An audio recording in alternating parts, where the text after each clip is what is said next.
नमस्कार दोस्तों, स्वागत है आपका target classes with Harish sir में। हम सब लोग जो पढ़ रहे थे इन्वायरमेंट, उसी के सीरीज़ में आगे बढ़ाते हुए तो चलिए आज शुरू करते हैं। पूरी एनसीईआरटी बुक हम सब लोग कवर करेंगे इन्वायरमेंट की। तो चलिए कल तक जो हो चुके थे पॉइंट, उसके आगे आज 20 पॉइंट पढ़ते हैं। तो चलिए शुरू करते हैं। सबसे पहला पॉइंट है, यूपी में कचनार के फूलों की सब्जी बनाई जाती है। कचनार के फूलों की सब्जी कहाँ बनाई जाती है? यूपी में। और केरल में, तो केरल में केले के फूलों की सब्जी बनती है। और महाराष्ट्र में सहजन के फूलों के पकौड़े बनते हैं। ठीक है, तो ये 3 पॉइंट आप याद रखिएगा कि कचनार के फूलों की सब्जी कहाँ, यूपी में बनती है।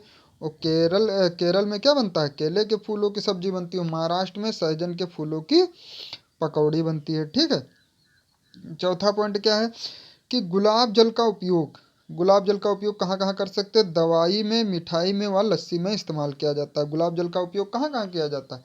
दवाई में, ठीक है, और लस्सी में और मिठाई में। ठीक है, तो गुलाब जल का प्रयोग 3 चीज़ों में किया जाता है, दवाई, लस्सी, मिठाई, है ना। पांचवा पॉइंट क्या है? पांचवा पॉइंट है कि गुलदावरी व जीनिया, ये 2 फूल होते हैं। गुलदावरी व जीनिया पेड़ होते हैं जिनमें जो है फूल आते हैं। तो गुलदावरी व जीनिया फूलों से रंग भी बनाए जाते हैं और इनसे कपड़े भी रंगे जाते हैं। तो रंग किनसे बनाए जाते हो, कपड़े रंगे जाते हैं? तो गुलदारी व जीनिया के फूलों से। ठीक है, तो गुलदारी व जीनिया के फूलों से रंग भी बनते हैं और उनसे कपड़े भी रंगे जाते हैं। ठीक है, छठा पॉइंट, गुलाब जल और ग्लिसरीन बराबर मात्रा में मिलाकर शीशी में भर लो और उसमें कुछ बूंदे नींबू की डालो। इसके इस्तेमाल से सर्दी में त्वचा नहीं फटती। ठीक है, तो सर्दी में त्वचा किसके इस्तेमाल से नहीं फटती? गुलाब जल लो और ग्लिसरीन दोनों बराबर मात्रा में लेके उसमें जो एक शीशी मिला लो, उसमें जो है कुछ बूंदे नींबू की डाल दो। उसके इस्तेमाल से सर्दी में त्वचा नहीं फटती। ठीक है, और उत्तर प्रदेश का कन्नौज जिला इत्र के लिए मशहूर है। इत्र के लिए कौन मशहूर है? इत्र के लिए मशहूर है उत्तर प्रदेश का कन्नौज जिला। कौन जिला? उत्तर प्रदेश का कन्नौज जिला। ठीक है, तो उत्तर प्रदेश का कन्नौज जिला इत्र के लिए मशहूर है। और इत्र कहाँ से, फूल के किस भाग से मिलता है? तो इत्र जो है फूलों का शुद्ध अर्क होता है। क्या होता है? अर्क। इत्र क्या होता है? इत्र जो है फूलों का शुद्ध अर्क होता है। जो फूलों का शुद्ध अर्क होता है वही इत्र होता है। ठीक है, अब डेरा गाजी खाना कहा, तो डेरा गाजी खाना अब पाकिस्तान में है। डेरा गाजी खाना कहाँ है? तो डेरा गाजी खान अब कहाँ है? पाकिस्तान में। तो याद रखना, डेरा गाजी खान अब पाकिस्तान में है। ठीक है, गोबर से लिपाई क्यों की जाती है? तो क्वेश्चन आ भी चुका है कि इसका कारण क्या है।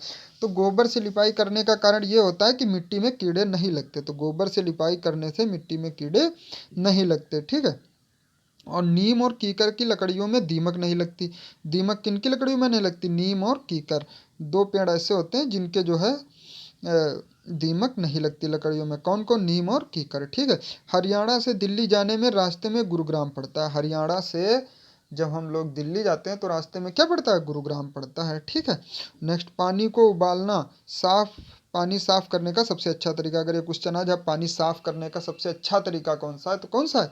पानी को उबालना। पानी को उबालना ही पानी को साफ करने का सबसे अच्छा तरीका है। ठीक है, अब 14वां पॉइंट, बेलवनिका गांव कहाँ है? तो कर्नाटक में बेलवनिका गांव है। कहाँ है बेलवनिका गांव? तो कर्नाटक में बेलवनिका गांव है। ठीक है, तो ये आप समझ गए होंगे कि बेलवनिका गांव कहाँ है। तो कर्नाटक में बेलवनिका गांव है। ठीक है, नेक्स्ट, प्याज की खेती जुलाई महीने में होती है। प्याज की खेती किस महीने में होती है? तो प्याज की खेती जुलाई महीने में होती है, याद रखिएगा। जो पौधे बिना बोए अपने आप ही उगाते हैं वह कौन से पौधे होते हैं? तो जो पौधे बिना बोए अपने आप ही उगाते हैं वो खरपतवार होते हैं। कौन होते हैं? खरपतवार। अगर ये क्वेश्चन आ जाए कि ऐसे कौन से पौधे हैं जो बिना बोए उग जाते हैं, तो क्या होगा हमारा?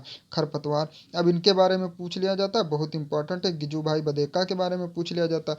तो गिजू भाई बधेका कहाँ के रहने वाले थे और और ये इनका काम क्या था? यही 2 चीज़ें अधिकतर इनके बारे में पूछी जाती हैं। तो गिजू भाई बधेका कहाँ? गुजरात के रहने वाले थे ना। गिजू भाई बधेका गुजरात में रहते थे। लिखते क्या थे? किस्से, कहानियाँ और पत्र लिखते थे प्राथमिक स्कूल के बच्चों के लिए। ठीक है, तो ये कहाँ के रहने वाले थे? तो गिजू भाई बधेका गुजरात के रहने वाले थे। और ये करते क्या थे? ये किस्से, कहानियाँ और पत्र लिखते थे प्राथमिक स्कूल के बच्चों के लिए। ठीक है, जो प्राथमिक स्कूल के बच्चे थे, इनको पढ़ाने वढ़ाने समझाने के लिए कहानियाँ, पत्र और ये कहानी किस्सा लिखते थे, गुजरात में रहते थे। ठीक है, और ये पॉइंट देखिए दिया था एनसीईआरटी बुक में कि पर्यावरण शिक्षा केंद्र कहाँ है? पर्यावरण शिक्षा केंद्र अहमदाबाद में है। तो पर्यावरण शिक्षा केंद्र कहाँ है, हमको ये रट लेना है। तो पर्यावरण शिक्षा केंद्र हमारा अहमदाबाद में है। कहाँ है, अहमदाबाद में। तो हमको पता हो गया कि भैया पर्यावरण शिक्षा केंद्र अहमदाबाद में। और गिजूभाई बधेका गुजरात में रहने वाले थे, कहानियाँ किस्सा लिखते थे, पत्र लिखते थे प्राथमिक स्कूल के बच्चों के लिए, ठीक है। और पर्यावरण शिक्षा केंद्र अहमदाबाद में। आज का लास्ट पॉइंट है, आम को आम पापड़ अचार बनाकर साल भर खा सकते हैं। आम को साल भर खाया जा सकता है। कैसे साल भर खाया जा सकता है, आम पापड़ बना दें, आम का अचार बना दें, तो आम को जो है आम पापड़ या अचार बनाकर आम को जो है साल भर खा सकते हैं, ठीक है। आम पापड़ और अचार बनाकर, है ना, आम को आम पापड़ और अचार बनाकर साल भर खा सकते हैं, ठीक है। तो ये 20वां पॉइंट हुआ, आखिरी पॉइंट हुआ। इसी के साथ आज समाप्त होता है आज का लेक्चर। कल हम सब लोग इसके आगे का लेके आएंगे, जब ये पूरी एनसीईआरटी बुक खत्म हो जाएगी, खत्म ही हो जाएगी कुछ दिन में, ज़्यादा नहीं बचा है। तो कुछ दिन में जब खत्म हो जाएगी, उसके बाद हम सब लोग इसकी पेडागोजी करेंगे, एनसीईआरटी बुक से ही करेंगे, बढ़िया, ठीक है। तो देखते रहिए। जो हमारे चैनल पर नए हैं, अभी तक सब्सक्राइब नहीं किया, वो सब्सक्राइब कर ले, बेल आइकन को प्रेस कर ले, जिससे कि जो नया वीडियो है वो आप तक आसानी से और जल्दी से पहुंच सके, आप सब लोग उसको देखकर लाभ उठा सकें, ठीक है। तो इसी के साथ जय हिंद, नमस्कार, जय हिंद।